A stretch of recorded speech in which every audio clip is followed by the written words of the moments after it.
land of Canaan, and they couldn't locate the donkeys. And one day they decided to go and consult the prophet. That time they called them the seer, so that they can inquire about the lost donkeys. While they were planning to meet the prophet, God had already spoken to Samuel, the prophet, that a young man is coming. The Israelites have demanded a king. They have rejected me, but that young man that's coming. You have to anoint him as a king. Okay, Saul just got to the prophet, because the prophet has got a message from God, so he started doing whatever God has asked him to do. Because that guy was only going to look at for his father's donkeys. And you know what? When Samuel spoke all these things into the life of Saul, and what Samuel said to Saul, that your father's donkeys have already been found, but this is what God wants me to tell you. So after everything has been done, and Saul has left Samuel, on the way, the uncle came in. They were all searching for him. And when he met his uncle, the uncle said, where have you been, Saul? Saul said, I went to the seer or the prophet to inquire about the donkeys, my father's donkeys. And the uncle said, what did the prophet tell you? He said, the donkeys have already been found.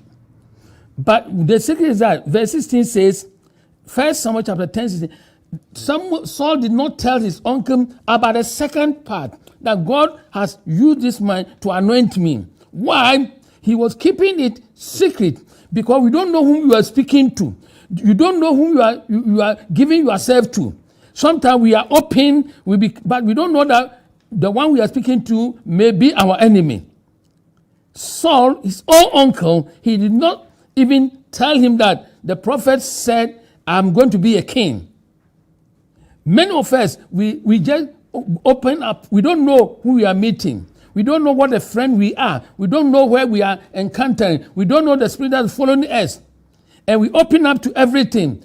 Let's keep our mouth shut in some ways. Even as you open your mouth, your tongue is the most dangerous weapon in your life. When you used to say, I can't do it, I won't make it, it affects your life.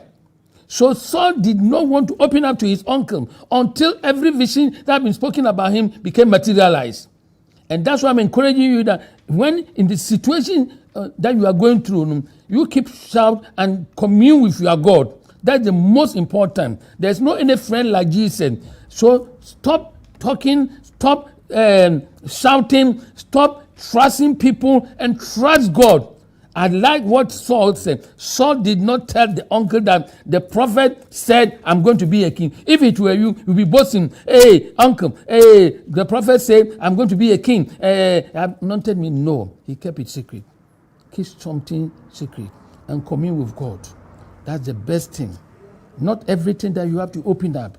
The Bible says we do not fight war against flesh and blood. We are warring against principalities and powers. Spiritual darkness. You don't have the ability to stand. So the best thing is to communicate, be quiet, and just keep yourself fit. Put on the whole armor of God. I thank God that for message. That message I brought to you, as I did by and said, yeah, no. And somebody see what Bible num not Samuel where you did for Israel. Nana Samuel woman di o man so. And the Israel for so more poor hine.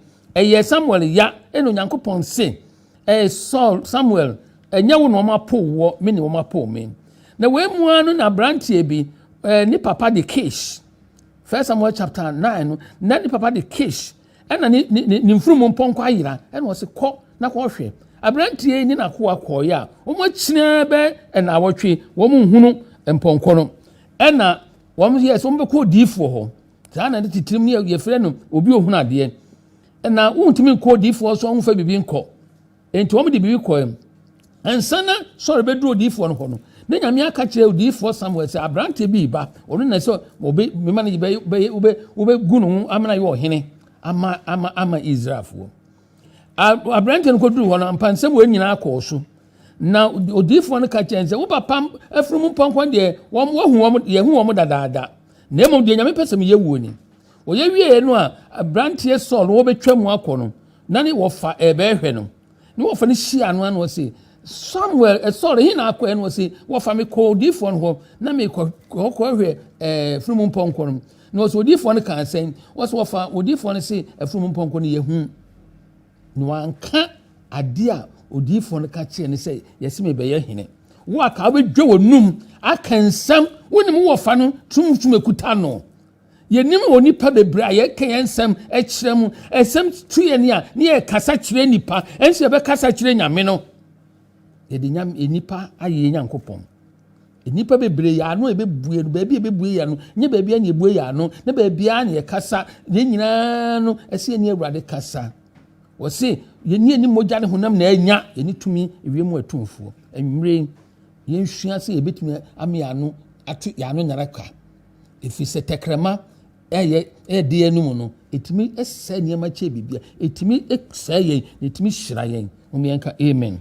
We thank God for today. As I said, the message is to encourage you. Archbishop Frimpong-Manson Omega Live TV, our main sponsor, I said, Where Remit.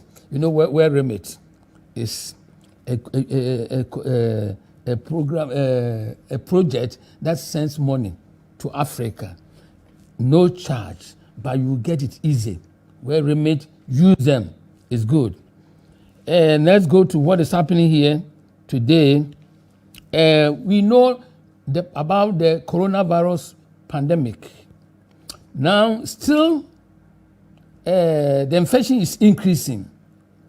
America is recording 60,000 in 24 hours, less than 25. Tokyo, everywhere.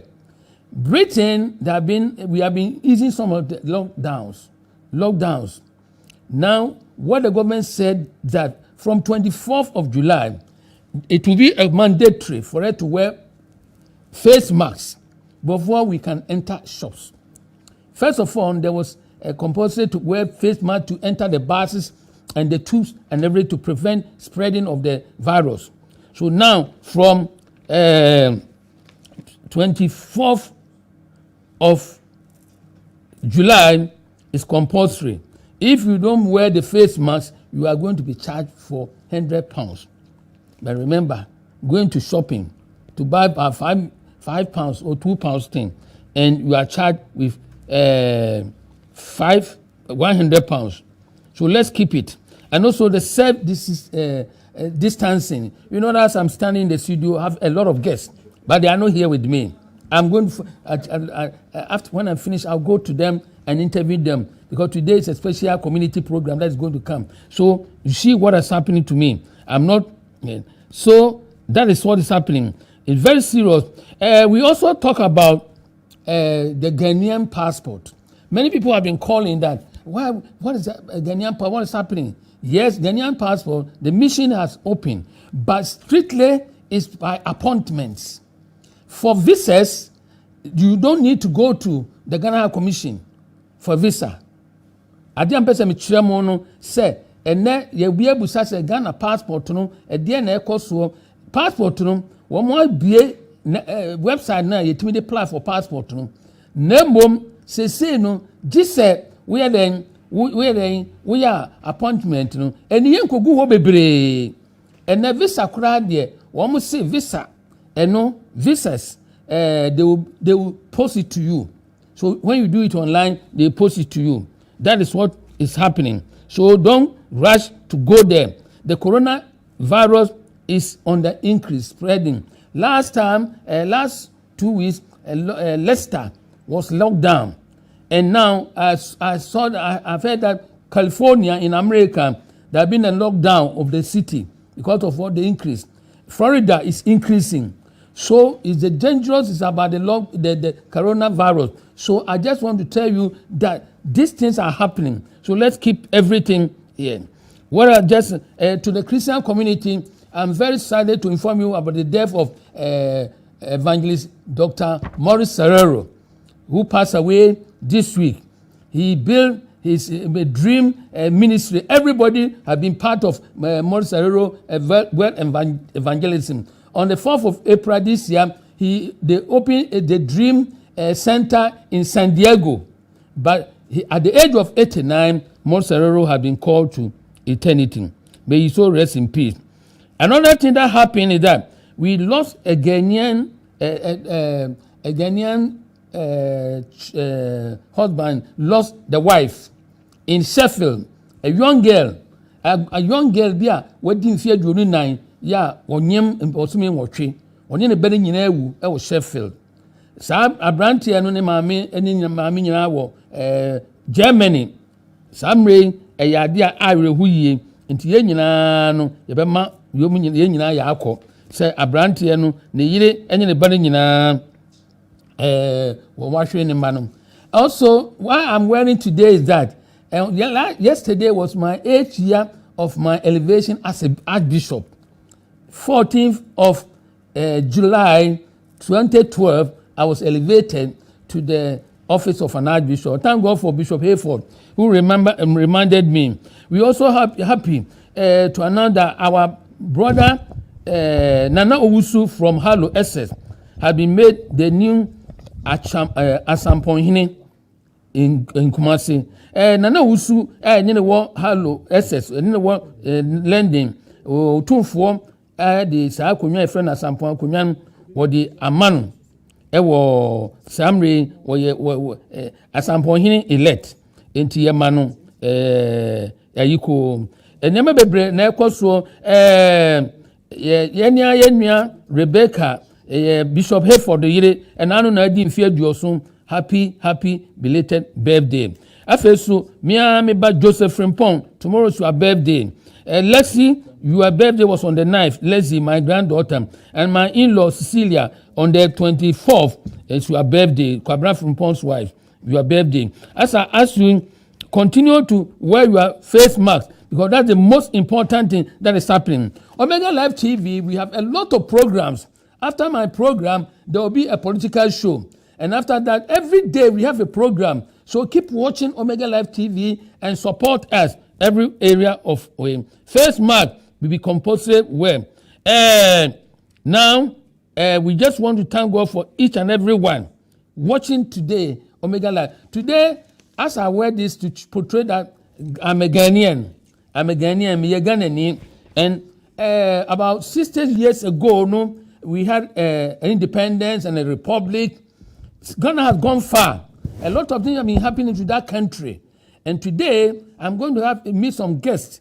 I've invited some guests to the studio so that we can chat about how they feel and what impact has been on their life to being a Ghanaian. There be some nam say Ghana ye share na anonom na ka 1st July bia na ye republic. 1960 and yenya republic, 1957 yenya independence. Na samre emfia duosia miensa na duosia ni Ghana for kwa bia and na I was watching say even Ghana is a center of the whole world.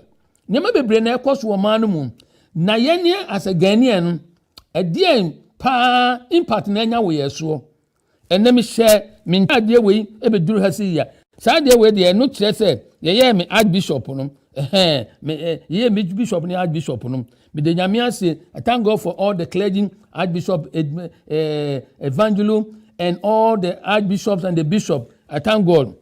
Reminding you about the church service. The government has not closed the church. He has opened that we can go to the church and pray for 1 hour. 1 hour. Pray and self-distancing and everything. It doesn't mean that God has been closed, shut down. Still, God is in control. But that's what is happening. If we are able to keep ourselves from all these things and to stop the spread of the virus, things will become normal. So don't worry about the trouble. Observe it. A time will come. Now, as I said to you, now I'm going to turn it to my local language. I've have some guests on the studio today. Today is special.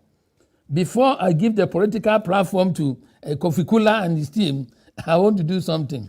I thank God for everybody watching Omega Live, as Archbishop Frimpong-Manson says.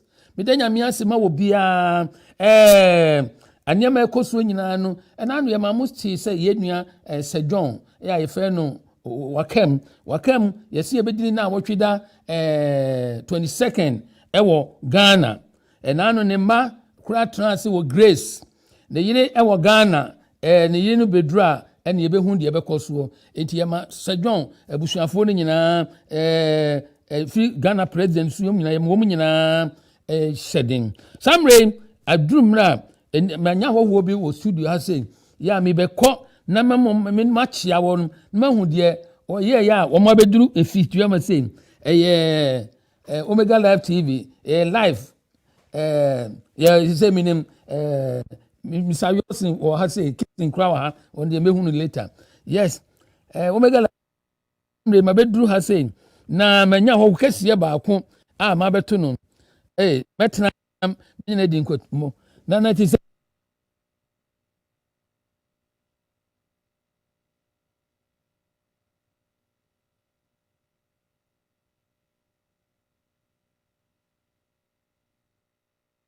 Sunday Saturday.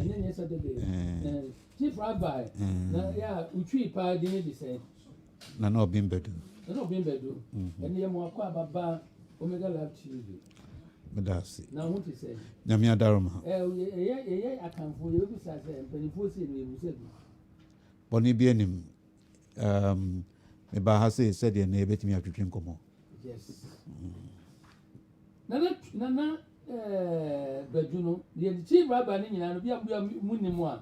Ye were radio, the third Ghanaian radio station in London. Yeah, friend WBLS.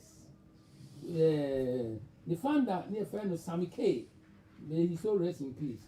Nana Beju and what Tinamu Aya political program the one Ninia a debia, the later debia. And an answer for Megwana. Yeah. Eti Nana, they say no, we're experiencing the community, Yamidu Babu, as for Ghanaian, a dear overcoming. A dear Banana, while we're experiencing, the Messiah Wakoni. Nyamia Darama, say, met me a case, Mary Babru, not say, each one for himself and God for us all. But I say, and social media, and near my radio, might be buying it, Ama, a timia, my yen, ya cambum. We been to see chromasia, see, annuati.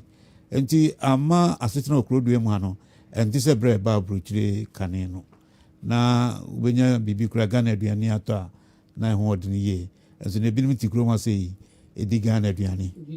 Bibia, last me will be with us, or shop knuckle, when ya. And what can imagine Okotomwa by a Babru Chene BBC and he has it.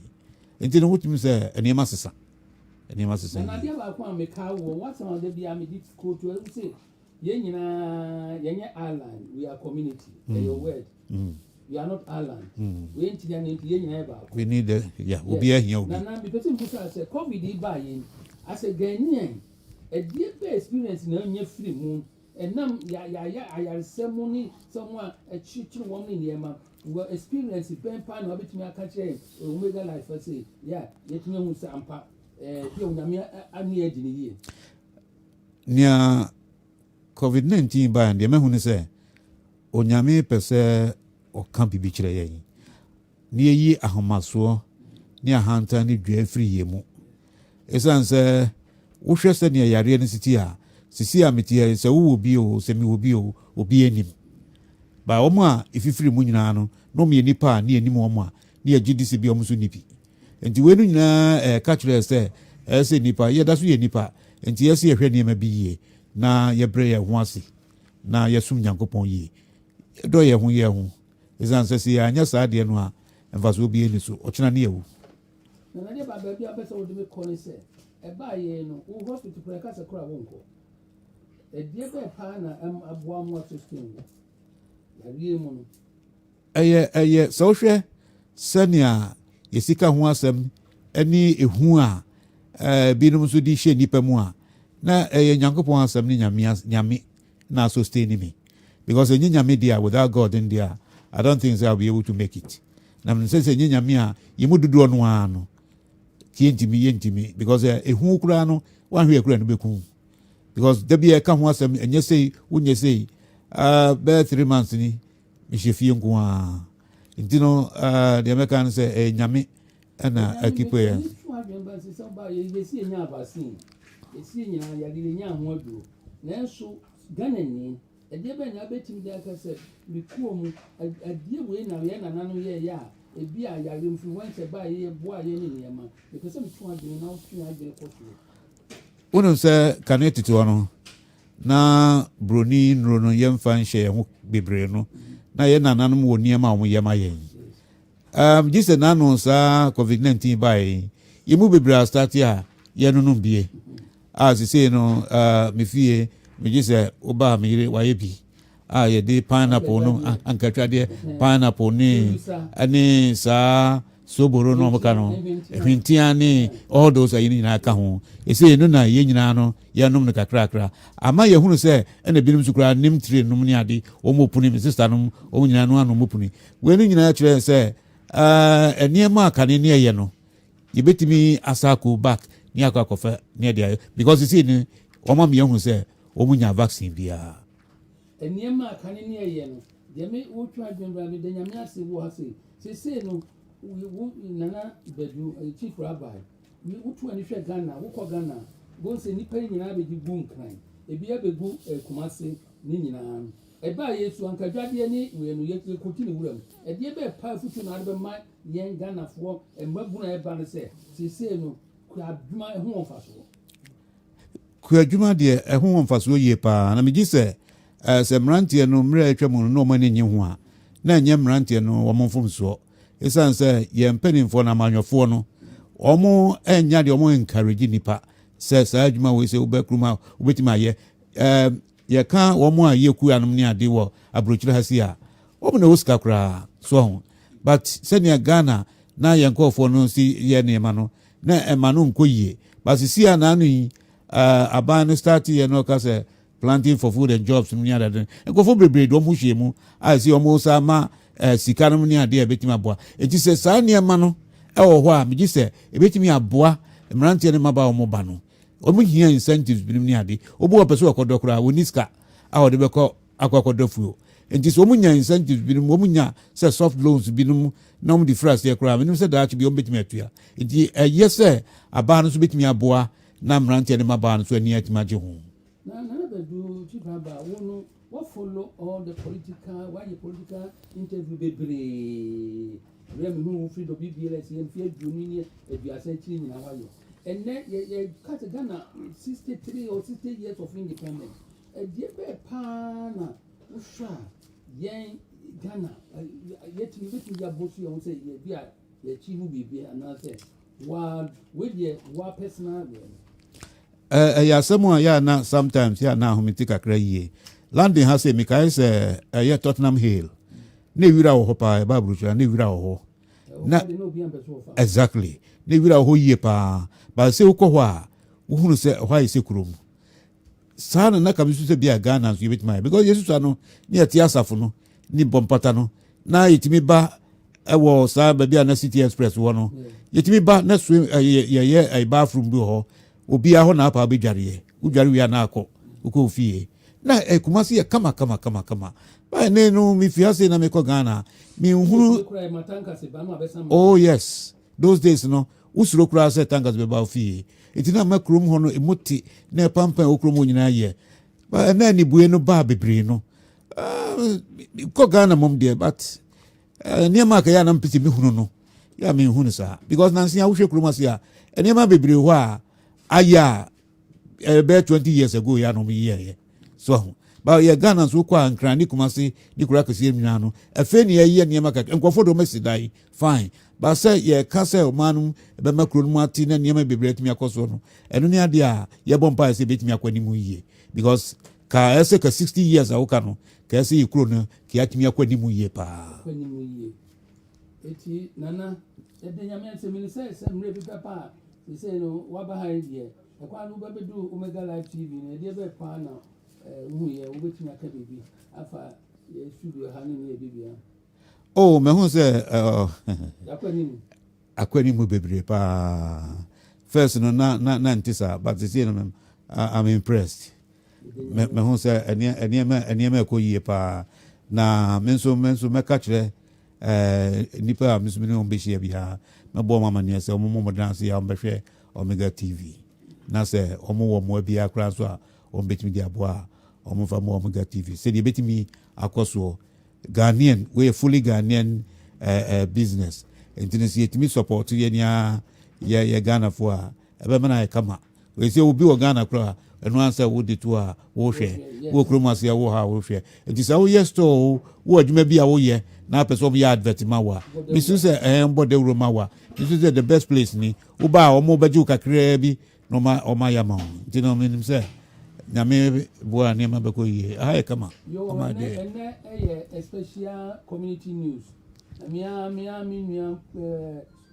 minua enyina itra broadcast mu e wo do BBLS na bedu a chief rabbi or na ne na me le ba ye ya chese obo de ye no ne de nyina ne say Ghana ya independence ya republic nyama bebre ko so ebinu bebre wo bi wa kroma say nipa bebre wo so mu ye Ghana fo awo bi ni say adimfo bebre wo no mo katam te me Ghana ni ya admitumi ga me dem see Yesu Christ kra wo free amonase wo eduane ni me ne firi me ne babusua yeah, I'm proud of it, Nembom, yeniara personal way, yenya say na personal testimony.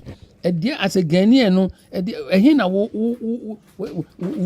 ne saying, and now say Modimbo, and one said Chinwachebe can sembi was what God had not done for South Africa. Mama do it.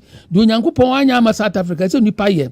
Yenya said Yanaka ye, obitimi edmunsuo, no ato rubber no atwene, or abane dia. Me yet massive aviation, Kutuka Airport, in the early 70s, late 70s, before it's abanti castle. 80 man kwaj makura mi se abayadwuma no you say na abanu ya me abanu bi eti de enena na ba ha ye media men ya kwachiri pa ya hunu mu samre niam ekoso Ghana no se no wo nyina niam bebre na samre dead kire yen mamum ye nyina nsusom nhwe yen keka ye mbom te se o ma Ghana ba ko program no a eda ye nim se ye nyina ka ye mbom mu a ye ne etu kwan bebrebe no ye betimi akoboa enu bi ni educate ye ho no se wo kɔ na wo se teach wo ko duru Ghana no na se wo pese wo drive obi drive na wo duru zebra crossing no wa nyina wa mo break ya wo yam chiw show because I say no wo po wo begina eti de ye nyina no leadership by example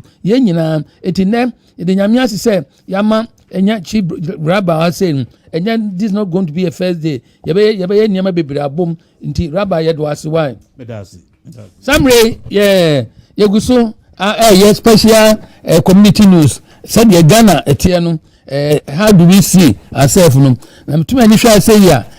Medical ba, my friend, minya baako. Ya obo collar to say me Bobby collar no. Your friend dog collar, crama collar. Identify. It was remember na introduce no. Nana ye mo akwaba.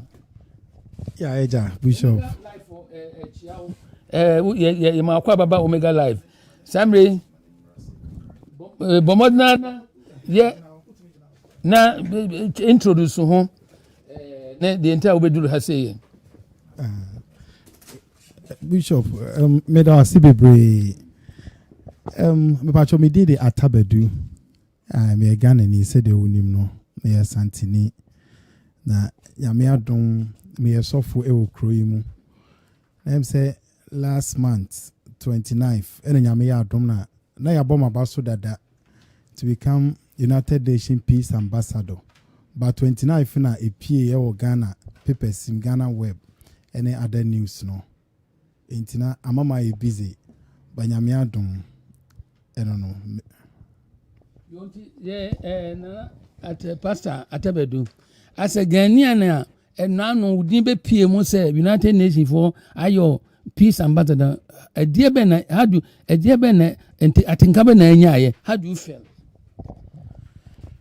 Bishop nyame nhyira manager pa manager na adie ba ko na me hwehwa me pese si but I know say baby nyame die adu no be ma yemu ahoden esan say se ne hwe the whole world da eya na manfo kan say Ghana nsha especially nyamesum nka Ghana yakwa echiri pa but nansan mu no yehwemu a na akwa se ensensem a abanyamesum no emanyamesum nya akono se de ne ehu no enti abra nyame edmene nem kodu sa atebia no manage pa se edru bra yebekoso asan him Ghana franca na yasan him nyame din enkane no se de na moye no nemum enye nne se sebe obitimi gina ho ka se kwasea yemusa ohwan wo yesofo enso na sa when yenti wo mu entimanigye ene ma ho keka ne mempa bo nyina ne se nyame be ya dom na yebe kasa ache sa nkrofo no na omusu betie ehun se Ghana ye wo yanim ebe nyame sumu a yo na Pastor Atabedu ya some peace ambassador to the United Nations since we share Ghana be ye will be 63 years of independence 60 years of republic ni huni manya kekabom. How do you see Ghana in the world affairs and say the UTB? How do you see Ghana? Ne ngome but we say Ghana your future the here ne odo ene kroye na politics no do bia ne de ato nchen kakra na ye hu se your Ghana ba ko pe ye nyina no say tribalistic thing na we ne ye we ne do bia ye mfa nto form kakra na ye hwe ne a obetumi aboa oman no na ye so yammoa no na ye nkoye se ofrimi kro mu me de me party we into the party we eye bibi no teach ma me de me mfa ho enipa we emfiri ma fa enipa we de minya ne so mfa so obi anya island ye nyina obi a ho hia enu ntini nyame de aba together ena ode ba se ye ntena Ghana na ye nya oman ni yi na ahokwo ba mu a omo se no kre Ghana fo ene yaye the nyame se Pastor Atabedu ya samwe yaye no peace ambassador ema United Nations ena ye ne twetwe nkomo no samwe sana America no wo hwe Ghana fo wa country mu ya ho keka any said ye hwe ye krom so a bobra na say ya had see do ye ho na say ye proud say ye Ghanaian sana Archbishop bobra bebre especially say e ha say obi sorry 6 a.m. 4 a.m. ekoye adwuma enso Ghana eso be sorry 9 a.m. eko enso still no be late intimi free say kakra ya besua wo ha no enye school na enye classroom asem by the sa ho keka no ewura Ghana anka Ghana be yi pa ke de sa ho keka no wuti I say your boss anopa enonsia na be do adwuma mu awudu 5:30 na waduru ho na wakoye adwuma no efie so a yesi aban na meka no enti aban no hwani aban no enti de ye kan nyina no Omega Live TV de eboda bro nyina ne se adurumra ese your mindset ne den yesi sano because kroma say no wo mu ni asase bi wo mu ni bibia na so ye di mi kan ne den eba yesu ye mfichire ya moasi mi kura mi fie mfichire kura no aduane udokwa ye kura menken no na eden nyame ne fifire eti de ye kan nyina nto afutuo ben na de ma because say no hwene ma ekoso nsefo asofo nsem ene ne ma wuti bi de ekoso Ghana no eya na ye osen asosofo sometime Archbishop be di ho yaw bebre esan say ye ba ha no ye nyina ya asofo na me young ene nyame bie mani man kom hye yo mu hye nyina ye tigum ana ye bi but edru brebi no ye hu say elsase edi nyame adwuma ene kɔ nanim ti epe obi ne mento no sometime te hu say wo ye ya but me no me nya obi am ye intina unhume na toda na me dwene say ye papa ye watu ne ho asi ho me free say adwuma a o ye me nim sky de ma no but every week bia no hu say o yes ade we na edru brebi na bia wonimu ahoden a ehimfo na beto aso a challenge ye bebre inti eboa me ma me koye cause we a friend on church and community yes ma me ti ase bebre said ye osofo osomfaso wo e wo community yes na me hu say brebi Yesu kan asem bi e Matthew 25:42 o say abra e kom de me no wa ma meduane ani abra me koda hospital no wa mesra me ana asuafo no busa an say Yesu ye no nam yante so yareda nti asem we de na opese wo ka na obua wo mu say wanyama onua no wanyama ononko wanyama. A church is a community. Yeah. So what sorry no emphatic community and sorry. Community is the church. Yeah. The people as one from you know no Emmaus no yes we looked at 24 no they were discussing issues about their community and yes you draw near no say dear ben amon kobo na mudie wo say hey now we ho ha na it yes we won kra na your community issues it dey ya catch them say what sorry emphatic community and I said all can unkwa wo ka mienu a wontimi ntenam unkwa wo efie aduonu ntimi ndem said you wo bia no uma sharing ene etie free osofo atabadu a awrade adom wohunu wonso wakom bebre and was essential minya man say asora meye no ebe fertile environment yemu bebre ya asora so ni environment no de esi ekura yenim de ekoso covid ba ye nko awunya de na de ahye ohun ne de nyame ase sende ene covid ba ye edwumadi kase a ye die reconciliation na efiba as yeah wotimi di eswen ya ni free hello ss impotemo nyina de bad landing de ko ba bia no de nyame ase se no abeto ye wo studio ase ente apata atabedum ye da ase se ene Niegma, congratulations. As a Ghanaian, I know you fly the flag of Ghana to everywhere for a great success. Amen. Amen. Mr. Archbishop. Yo, dedicano, Majunu, Yaba no answer. Ya mammy, ya wababedu, Pacho Betransi, Mayem.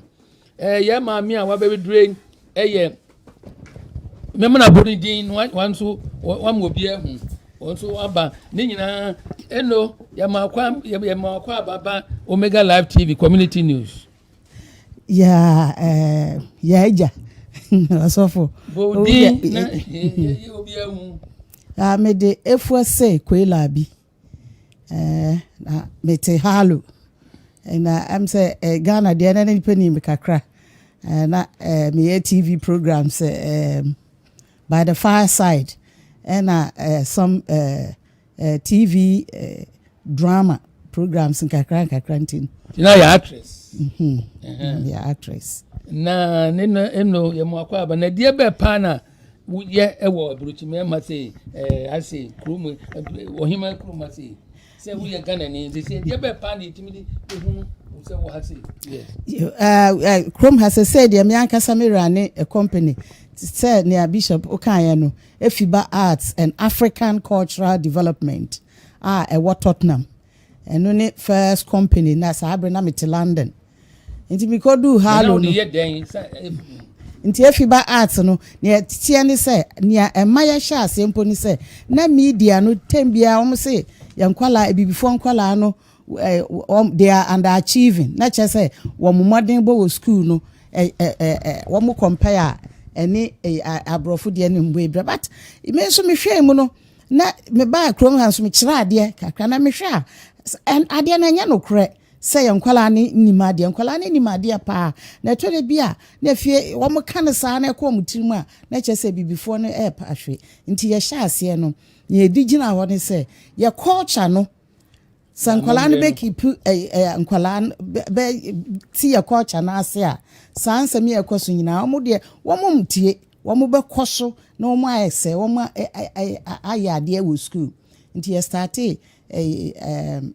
cultural activities say chirankwala no yasa ni ya membro any senior ye tu ni pedina obu a ye de mampanifo ne sania mana ewo ye culture mu a ye good ayese omo keep no ye ne nkwala ifemu sa na ye sanso so no ne ye Saturday school ankwala no homework ne ade omo de ba ye ne omo ye ne ade me ye teacher me husband so ye teacher ne ye nya teacher for Ghana for teacher for wo mu sankwala no omo ba nya Ghana for nko a na nso no ye nya sa teacher for omo do omo ho bo afare a ne ye kire nkwala na ade na fe culture no nkwala ne ni gin ho ama kane no ye sha ase no akwala nkra na ofere so obeka so ye Ghana ni afede the following year ye hwa na o matro black British so omo sign no omo din na omo tro ethnicity a black British na afede koduru time bi no 2-3 years later akwala no ya no identify no say me Ghanaian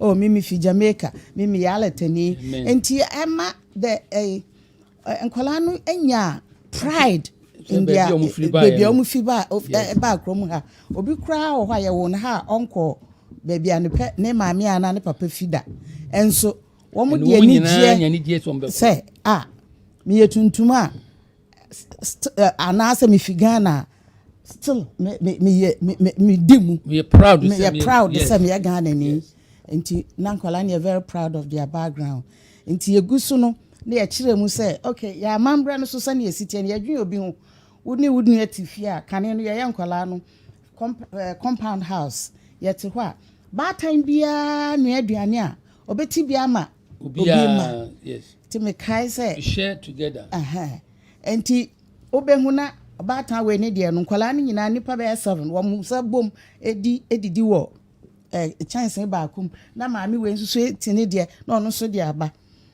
bika kwala kitwe bia ye de aduane si nanim na odi na aduane twa no ho ahia obi amani bi na da ben we de obetimi adi awie ose mede nkakra medi ni nyina enti ano no kire odo a ne ye wo ese ye nkwala no ehu na eno no ama akoso God is a God of culture said the mama if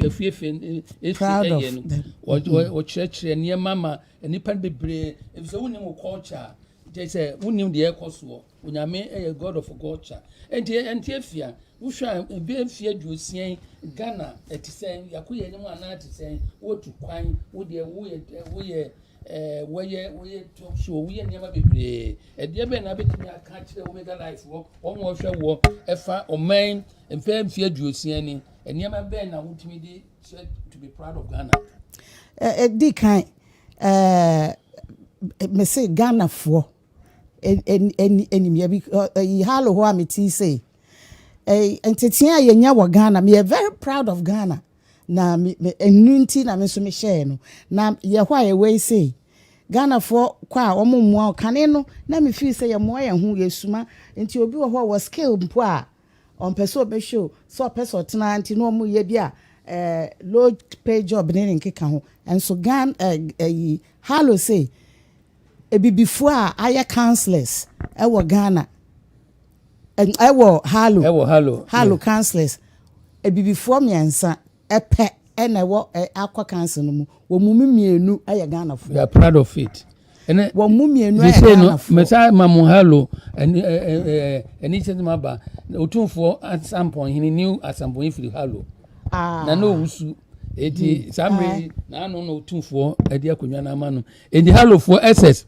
Royal Diamond for abusuafo mo nyina no mo maami na se ka bibi kire ekwana afa so a covid ba ye dwumadi a wadie ka bi kire bono to ama ye covid ba ye ya ni ye na eno so Ghana ni ye friend Hetty ama na ordinity nu mo se anti ye kwa akwhwe se ye benya se supermarket yo mbe me aduane because enipa ne bebre wo ho a omuntimi mpue yes no mo ho na ekombeku omunti yanhwe kwan a supermarket yi ebetumi ama ye aduane ne ye de ama enkrofo enti onu nu di enim enti ye na medi na chimsi o meboa mefua we chire enti ye ko ye na onu no ko ye no nya o link up with Tesco, Marks and Spencer, Aldi's, Asda, Sabic shopping nyina nti omo kwa omo aduane no ne beka no omo de che nti omo de cha doso na nti enya ne enso ya de call round ebi bra reconciliation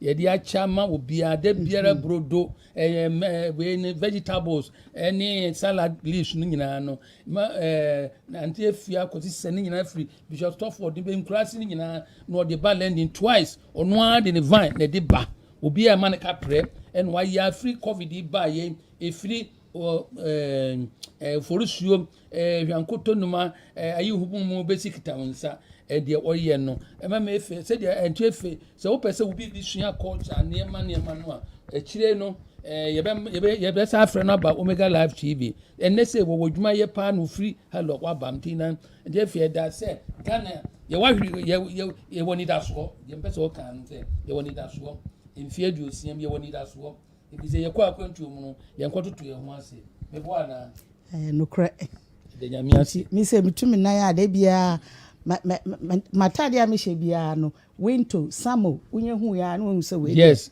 ofigana what it de bia no nyame de kenteni niema na adade M&J Kumasi Electricals matade am hye wono ana de bre me Queen Victoria Safo uni odamfo medamwase Prosper munam de atade ba ya medeshe samre ohima deputy mayor owo Luton ye frɛ no Miriam oye Ghanaian eti ye chia no ono susu ame ya proud onso ma enya nuane bi efiri mia ebechiche ya samre St Edmunds Roman Catholic Church ewo Edmonton Monday Tuesday bi awoba ho a Beatis no ne abusuafo mu chenuane ne nyina eye mabena ebo meeting kings in Evangelist Rose mu nyina mu meeting kings mu nyina mu yade samre antiafia etam no ye de wase so aba say ye nyina na ye kan the entire we are proud as a Ghanaians and the community news no ye hwe ye Ghana hin ye kodro nanso said the way ye nyina nche say you have been able to impact the community chief rabbi ametimia kan news wa church enyem bebre chief rabbi Transia onu edo Ghana sofo and then what me United Nations peace ambassador ni nyina ye achievement the finally the nana ba ko ha yeso bebu sanu also obedu fia ya yamanko eti afia efie se samre na ba studio hade be na said na ha na say hu ne yen ha eyi pa me ye no GBC kra me nya chance hu ne ma titru say see e oh ye de nyame ase say no ye super GBC enti minim say nyame nhira e wa ha pa me hwe studios ni ade da woni say do ko aba kon gro no ye friend say there will be kokum will be about do go what yeah that is a gro di you say answer amen say do go this year na oharo what the nyame ase na e chia obia Omega Live TV and next special community news about Ghana ye Ghana mfie aduosia miensa ye ni be si ye mu be chia ha commissioner papa wusu ankoma wonu wadwumamfo nyina ye be chia president ene o man Ghana fo nyina titru otumfo se tutu otekokoso ye chia himfo no obia ye be so obia bo no modern ena me kind what God has not done for South Africa mama do it.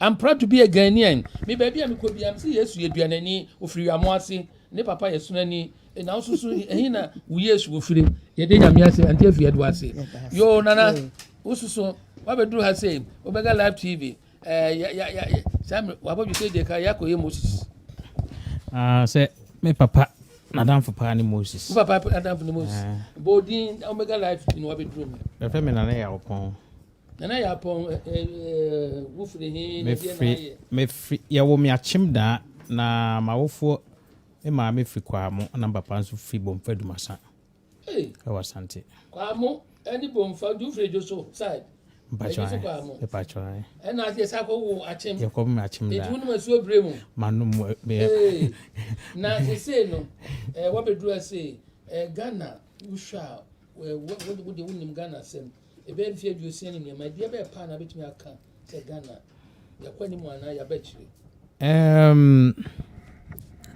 ewom say Ghana atre ayekase esisi adan nanso me bibu konshe komposhe mechia tam yesisa no na kromote deda ho street no ededa ho enchokui ai ubehu na kiosk omde distort the whole street enye dime ukọ Ghana se na rabbi di kankan no ukọ Ghana senya na ye pese yehu yetu kwan no yetu kwan be che ansa na ekoye chi senya na ye pese ye kọ Ghana ba ko hu no enye sa na ko hu no nyesa ko hu no because na America no aka ne ye ko school no wan feja anase nsu ankoma teacher kura bebo etimi twa ma eso okopra ni nyina na kura me se school for pra discipline nso ko form enti still nyina no yakoye nim na mum ye nyina no yentwe ani hwe ese discipline ye ho ebi na America ne se uko ha se ya wo drive na du hu zebra crossing wo ye de wo gina yes wo green light no a ma green awko e ba red e wugina ye duru fie so a ye hunu se niam wo nyina nya adwuma we no nya se school bi na se ekọ we ho ebi signpost kura no ye de sisi ho a unhu signpost no be secure sesi ndu better no hu signpost as a country you need town and planning people as you need we no insuo so they say insuo yire be nyina no insuo no bi wa ba bi e say gota na should be cry efa no na yesi dash so ma menka sem bi me because Ghana 2018 na Ghana ya be say ya chimda na yawo me na me Newtown yawo me na yesu so nyina no na yawo bibi say Newtown first in old town it will say old town you could ada but 2018 me papa free mu and I could see no to me say me ko mako survey old town me ko survey old town no sa eno ye kro no na ya planning old town ya planning better than new town because old town no a street the na street be every junction of the street no you see abonsan a home send me a dying and you abonsan every junction of the street you see abonsan is so and the didemu kama ba wo new town ya tu ogum sa and you carefully planned it there was a Ghana ye bu ye kon ehwe achi na ye tutu anyema yie ese tutu anyema yie engineers ye wo mo sua de ye jai selfish no because krono eye onyame ahira oman no wo awutiem bia no ene community news no ye dwendwen ye nia ye ma ho if he say if you see any niema ye nyina we corona ba ye bi the secret America cho bi anse corona ba ye obi afri krom obi enya ni Ghana obekọ if he say ha ye wono ase ye nim de ye bi pa bi e free ama they say you can't dare for kra no a say krom Britain kra no enipa ewuo party ye count ni ya etwembe 70,000 Africa nyina continent no kra enipa ewuo baba omdo say Africa kura new 3,000 Africa nyina o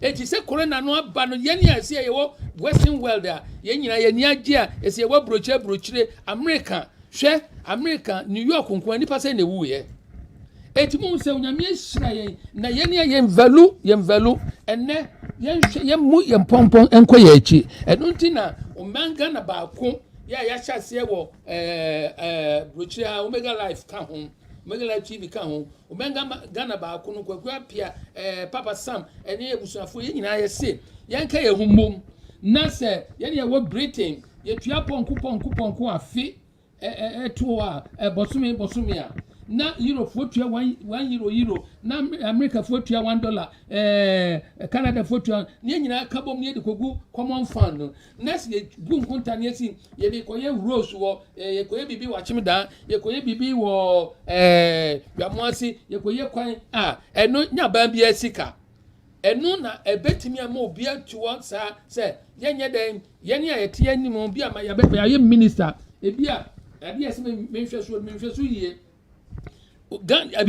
abibifo obi ye engineer so onko field da onko obi oba ya na paper ye dia beto no assign enyema ekoso enenfie aduosia ni yentimi hunu da bia ye gina ye nyina se wode plane kosi wa na mo se covid nti obi eba brochira ba wode plane kosi wa sia no a kebe ma aden to nyame ahira ye wa ma ye bibia no but we don't know how to manage it and then ye nyina ne community news no ye dedicate ma ye man Ghana ye man Ghana na na pon wo bia kana me wo yi o ka se Ghana ye won ye mebebra se ye boy ho modern a ye nso ye betimi akonkan e wa brabo no eno na ma etwe madwen ba so se menka bibi Ghana ye mu asase na ye dia man no ye mu no krom ha no they conserve the land properly hwe ye hu ankwachi asase ye twa asase kitikiti se ma ne ka cho se tua ko si forma wontimi ntu asase ye unlimited resources asase ye unlimited but hwe se ye timidi asase che enkrofo anyhow asase so no ni eno ani ye dia o eho na ofri ho ahwea na yankopon de bo ewiase sa ahwea no wo hu na duana ni What can say papa? Any enti mummy and to 2 years as anyhow. And the young me and twice as my whole bia. Debbie. As my canon, why mamma I could deep wa mammy. We are assassin a yamiached with the mind. Yes. A guardian of aid and yamidi Adam Cotriano, and a assassin. Mummia more home buying. Obi Kotam, wake a crabima wa. Me my airport to pay. Walk a true. Kutuka airport. Brony bedrew 1 CD, 1 pound de bema wono. Oba can't be beer, walk from watch them, and I know Opewayana diamano. No, so be we are the no diaco. And the mummy any home. Some ring a special program. Community news, no, and a special program, yeah, and the dinner say, Mommy and Millie home, some rain, you will know, and Nano, and Anaya Krama Medrobi, and you will know if free any room, yeah, 10 row, and ye a true sanano, minimum and a big cassa, was in Anna, be pesca cotton to Yana, so cotton to Yama.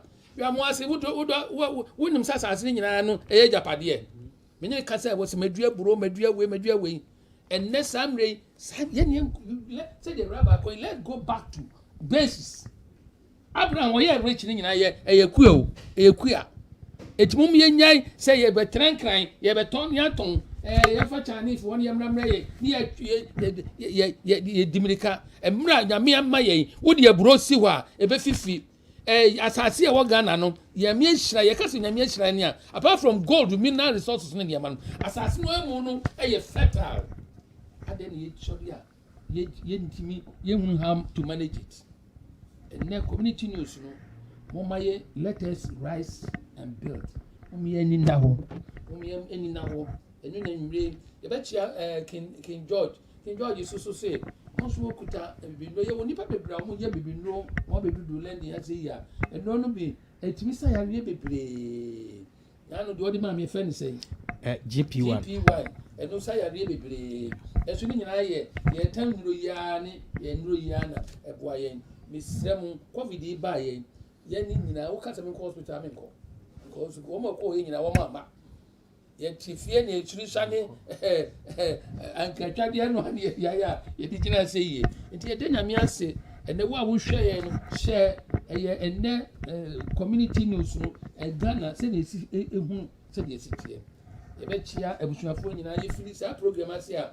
About political show and a Omega Live TV, no, you will never be braye, a program, you were gold diggers, you were yes, you were this was testimony, and send be bray a costume, a costume Omega Live TV, she said, a program will be part of it.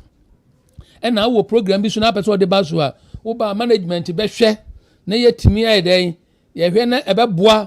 Will be a mansania. Ye better near scrutinize near ya recordo. Momuti, Metia, Adubwa Foundation, ya me Adipajubwa Foundation, Womsomo ya dear, Yamo, a COVID by ye, Womoko supply near my bebre, and Yane, and man Crawford Ghana, Denyamiasi, Niba bebre ya dear. Mesuso reconciliation ya ni mabebre yegusu chenuane no kwesi da bia wo ba ye office ya brodoni ho ne mabebu ho afa suso adwada ne brada wo St Edmunds Roman Catholic Church ewo Edmonton ye ho ye chenuane wo ba ni nyina obenya bi se me kan ye be cheche abusuafo amutie ye nyina no Omega Live TV no the opese ye boda Roma obia ye fra bibi what is saying ye be baby notice board no e me hunu enema e koso mako ye bon de wuro nyinara samre mechia ye nua ye baby so ye bonutuo e wo New York abrante be friend papa yaw